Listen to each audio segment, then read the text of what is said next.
नमस्कार साथियों, आप सभी कैसे हैं। आज हम ऑब्जेक्टिव क्वेश्चन पर चर्चा करेंगे। हमने अध्याय 2 परिभाषा के 137 क्वेश्चन बनाए, जिसमें से आज हम लगभग 50-60 क्वेश्चन आपको करा रहे हैं। पहले हम इस पर चर्चा कर लेते हैं। अध्याय 2 परिभाषा है, जिसका उल्लेख नियम 7 में दिया गया है। भाग 1 में इसका उल्लेख किया गया है। कुल विभिन्न परिभाषा 40 दी गई है। विलोपित नियम 7:21 है। अंतः स्थापित परिभाषा चतुर्श्रेणी कर्मचारी 7(4)A की गई है। रूपांतरित अवकाश 7(7)A किया गया है। प्रथम 10 और 20 वर्ष की सेवा का उल्लेख 7(9)A में किया गया है। राजपत्रित अधिकार उल्लेख 7(10)A में किया गया है। अर्धवेतन अवकाश का उल्लेख 7(10)B में किया गया है। परीक्षाधीन प्रशासनिक का उल्लेख 7(30)A में किया गया है। स्थायी नियुक्ति का उल्लेख 7(34) में किया गया है। सक्षम प्राधिकारी का उल्लेख परिशिष्ट 9 में दिया गया है। राजपत्रित अधिकारी परिशिष्ट 12 में दिया गया है। विवादास्पद परिशिष्ट 14 में दिया गया है। मंत्रालयी कर्मचारी परिशिष्ट 12 में दिया गया है। अब साथियों, अब हम चर्चा करेंगे परिभाषा के महत्वपूर्ण क्वेश्चन पर।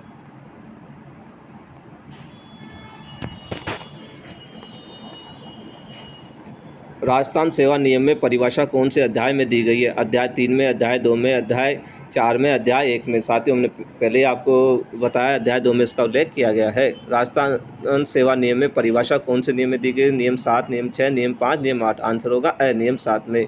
राजस्थान सेवा नियम के नियम 7 में कुल विभिन्न परिभाषा दी गई है 39, 38, 35, 40। आंसर होगा 40। राजस्थान सेवा नियम के नियम 7 में कुल अंतर स्थापित परिभाषा की गई है 9, 7, 6, 8। आंसर होगा आपका 7 की गई है। अप्रेंटिस राजस्थान सेवा नियम में किस परिभाषा में दिया गया है? नियम 7(1) में, नियम 7(3) में, नियम 7(2) में, नियम 7(4)A में। आंसर होगा नियम 7(2) में इसका उल्लेख किया गया है। शिक्षार्थी प्रशिक्षण के समय रहता है स्थायी पद पर, अस्थायी पद पर, प्रशिक्षण पर परंतु किसी पद पर नहीं, परीक्षाधीन प्रशिक्षणार्थी के रूप में। आंसर होगा प्रशिक्षण पर परंतु किसी पद पर नहीं। शिक्षार्थी को असाधारण अवकाश कौन से कर्मचारी की तरह दिया जाता है? स्थायी कर्मचारी की तरह, अस्थायी कर्मचारी की तरह, स्थायी व अस्थायी कर्मचारी की तरह, इनमें से कोई नहीं। आंसर होगा अस्थायी कर्मचारी की तरह। शिक्षार्थी की परिभाषा किस नियम में दी गई है तथा उसको प्रतिमाह दी जाने वाले राशि होगी? नियम 7(1) में छात्रवृत्ति, नियम 7(2) में स्थायी भत्ता, नियम 7(2) में स्टाइपेंड, नियम 7(1) में स्टाइपेंड। आंसर होगा नियम 7(2) में स्टाइपेंड।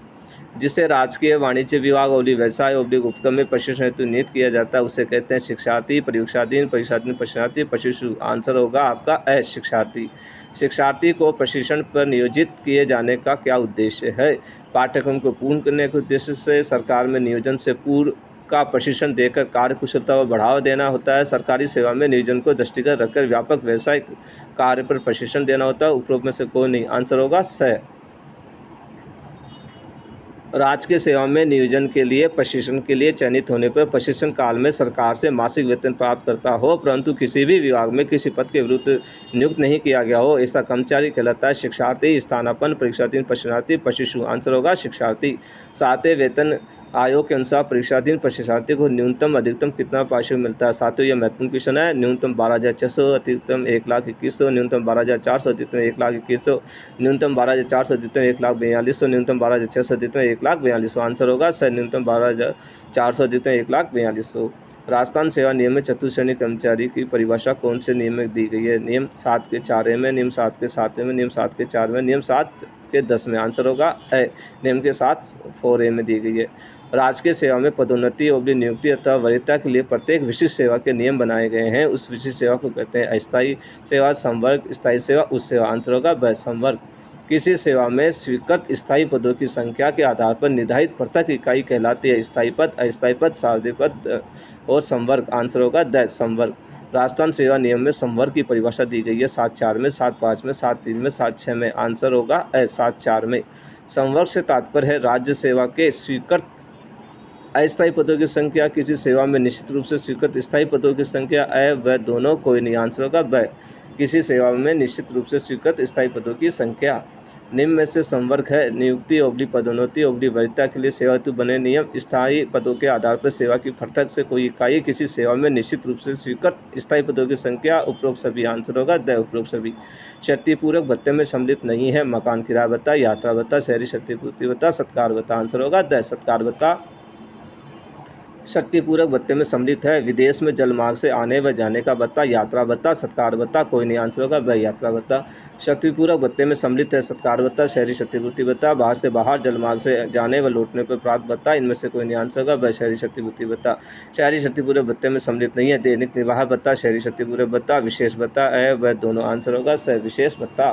कर्मचारी को जो भत्ते विशेष रूप से राजकीय कार्य निर्वहन के लिए स्वयं के द्वारा खर्चे की पूर्ति के लिए दिए जाते हैं उन्हें कहते हैं दैनिक भत्ते, व्यक्तिगत भत्ते, महंगाई भत्ते, शक्तिपूर्वक भत्ते। आंसर होगा द शक्तिपूर्वक भत्ते।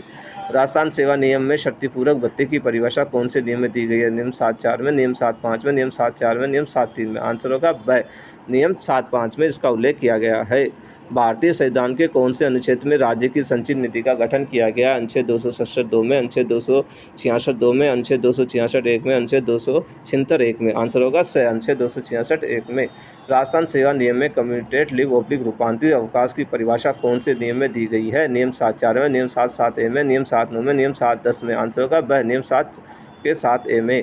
रूपांतरित अवकाश ऑब्लिक कम्यूटेड लीव कौन से नियम में उल्लेख किया गया? नियम 93 फर्स्ट में, नियम 93 3 में, नियम 93 2 में, नियम 92 के 2 में। आंसर होगा स नियम 93 2 में। ये महत्वपूर्ण क्वेश्चन है साथियों। रूपांतरित अवकाश ऑब्लिक कम्यूटेड लीव स्वीकृत किया जाता है स्वयं की बीमारी पर, चिकित्सा प्रमाण पत्र पर, अ व दोनों पर, परिवारजन की बीमारी पर। आंसर होगा स अ व दोनों पर। सक्षम प्राधिकारी सूची कौन से परिशिष्ट में दी गई है? परिशिष्ट 9 में, परिशिष्ट 8 में, परिशिष्ट 11 में, परिशिष्ट 15 में। आंसर होगा स परिशिष्ट 9 में इसका उल्लेख किया गया है। निम्न में से सक्षम प्राधिकारी है जिसे इन नियमों के द्वारा मुख्य सचिव की ओर से जो शक्तियां प्रत्यारित की गई हो। राजस्थान के राज्यपाल एवं वह प्राधिकारी जिसे राज्यपाल द्वारा शक्तियां प्रत्यारित की गई हो, जिसे महालेखाकार की ओर से शक्तियां दी गई हो। मुख्यमंत्री तथा मुख्यमंत्री की ओर से जिसे शक्तियां प्रत्यारित की गई हो। आंसर होगा ब राजस्थान के राज्यपाल एवं वह प्राधिकारी जिसे राज्यपाल द्वारा शक्तियां प्रत्यारित की गई हो। निम्न में से सक्षम प्राधिकारी या विभागाध्यक्ष, कार्यालयाध्यक्ष ऐसा प्राधिकारी जिसे राजस्थान सेवा नियम के तहत कार्यशक्ति दी गई हो। कोई नहीं। आंसर होगा स ऐसा प्राधिकारी जिसे राजस्थान सेवा नियम के तहत कार्य की शक्ति दी गई हो। एक अधिकारी जो अर्धवेतन अथवा अधेय अवकाश पर हो तो उसे नियम 97 के उपनियम फर्स्ट में वर्णित राशि की आधी राशि समान वेतन मिलेगा जो कि अधिकतम नहीं होगा। साथियों ये महत्वपूर्ण क्वेश्चन है, इसे आप नोट करके रखना। 59,000 रुपये, 58,000 रुपये, 23,000 रुपये, उनमें से कोई नहीं। 59,000 रुपये, पहले ये 23,000 रुपये थे। रूपांतरित अवकाश की परिभाषा में रूपांतरित अवकाश कौन से नियम में दर्शाया गया है? नियम 7 के 4A में, 93 1 में, नियम 7 के 7A में, नियम 93 2 में, नियम 7 के 7A में, नियम 92 के 2 में, नियम 7 के 4A में, नियम 92 के 1 में। आंसर होगा ब नियम 7 के 7A में, नियम 93 2 में। राजस्थान सेवा नियम के अनुसार कर्तव्य की अवधि में नहीं गिना जाता है परीक्षाधीन, पौली परीक्षाधीन प्रशिक्षणार्थी दोनों आदेशों की प्रतीक्षार्थी प्रशिक्षण तकनीकी व व्यवसाय विषय से हो। आंसर होगा द प्रशिक्षण तकनीकी व व्यवसाय विषय का हो। राजस्थान सेवा नियम के अनुसार कर्तव्य अवधि नहीं मानी जाएगी आदेशों की प्रतीक्षार्थी ऐच्छिक परीक्षा के आने व जाने का समय, निवास स्थान से कर्तव्य स्थान व संध्या समय पर वापस आने का समय, प्रथम नियुक्ति समय, निर्धारित स्थान पर उपस्थिति की सूचना देने की तारीख से विशिष्ट पद पर नियोजित होने के मध्य की अवधि। आंसर होगा स निवास स्थान से कर्तव्य स्थान व संध्या के समय वापस आने का समय कर्तव्य अवधि नहीं माना जाता है। राजस्थान सेवा नियम में कर्तव्य की परिभाषा दी गई है 7.2 में, 7.8 में, 7.7 में, 7.2 में। आंसर होगा ब 7.8 में। निम्न में से कौन सी अवधि कर्तव्य अवधि नहीं मानी जाती? पदभार ग्रहण अवधि, परीक्षाधीन प्रशिक्षणार्थी, कोई नहीं। आंसर होगा द कोई भी नहीं इनमें से। डिग्री अथवा डिप्लोमा जब किसी कर्मचारी द्वारा प्राप्त किया जाता है उसे सामान्यतः नहीं माना जाता है। अध्ययन अवकाश पर कर्तव्य है व दोनों, कोई नहीं। आंसर होगा ब कर्तव्य।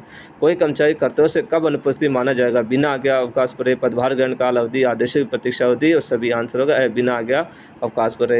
राजस्थान सेवा नियम में अनिवार्य विभागीय परीक्षा में बैठने के लिए परीक्षा के समय तथा परीक्षा स्थल तक आने व जाने का यथोचित समय कर्तव्य अवधि में किस नियम के तहत माना गया? नियम 7.8/1 में, 7.8/3 में, 7.8/4 में, 7.8/5 में। आंसर होगा 7.8/4 में। भारत के किसी प्रकार के प्रशिक्षण अवधि को राज्य कर्मचारी के लिए ड्यूटी कर्तव्य पर माने जाने का निर्णय सरकार द्वारा किस नियम में दिया गया है? 7.8/4 में, 7.8/1 में, 7.8/3 में, 7.8/2 में। आंसर होगा नियम 7.8/1 में इसका उल्लेख किया गया है। राजस्थान सेवा नियम के भाग द्वितीय के परिशिष्ट 9 में भारत में प्रशिक्षण अथवा निर्देश के पाठ्यक्रम की अवधि को कर्तव्य अवधि कब नहीं माना जाएगा? ऐसा प्रशिक्षण राज्य के लिए आवश्यक हो जब 1 वर्ष से कम की अवधि के लिए हो, ऐसा प्रशिक्षण अवधि 1 वर्ष तक हो, ऐसा प्रशिक्षण अवधि 1 वर्ष से अधिक की अवधि के लिए हो, ऐसा प्रशिक्षण तकनीकी या व्यवसाय विषय से संबंधित न हो। आंसर होगा ऐसा प्रशिक्षण अवधि 1 वर्ष से अधिक की अवधि के लिए हो।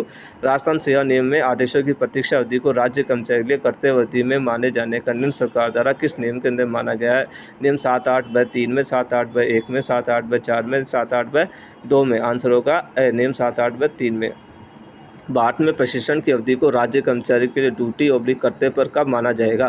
प्रशिक्षण की अवधि 1 वर्ष से अधिक नहीं हो जब कर्मचारी को ऐसे प्रशिक्षण के लिए भेजना सरकार के लिए अनिवार्य हो, प्रशिक्षण तकनीकी व्यवसाय विषय संबंधित न हो, सामान्यतः अध्ययन अवकाशों से नियमित हो। उपरोक्त सभी आंसर होगा द उपरोक्त सभी। अखिल भारतीय प्रशिक्षण संस्थाओं द्वारा आयोजित सेमिनार में भाग लेने, व्याख्यान देने के लिए जाने पर किसी अधिकारी को नियम 7-8 के अंदर कर्तव्य माना जा सकेगा यदि यात्रा भत्ता उस संस्था द्वारा दिया जाए, राज्य सरकार द्वारा नहीं, मुख्यालय से बाहर व्यतीत समय 7 दिन से अधिक नहीं, कोई नहीं, व दोनों। आंसर होगा द व दोनों।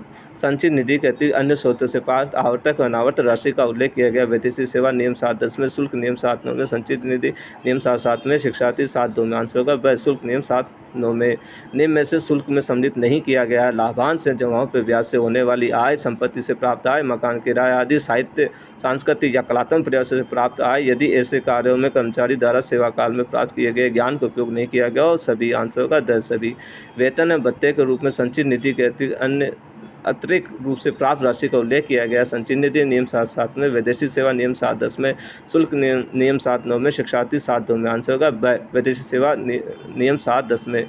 वैदेशिक सेवा में राज्य कर्मचारी को वेतन भत्ते प्राप्त नहीं करता है। अन्य राज्य की संचित निधि से, स्थानीय निकाय की निधि से, केंद्र सरकार की संचित निधि से, राज्य की संचित निधि से। आंसर होगा द राज्य की संचित निधि से।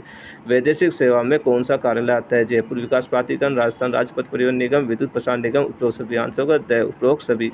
साथियों, अभी इसमें कम से कम 100 क्वेश्चन हो रहे हैं जो हम अगले वीडियो में आपको कराएंगे। अगर ये वीडियो में आपको अच्छा लगे तो आप लाइक और शेयर करना ना भूलें।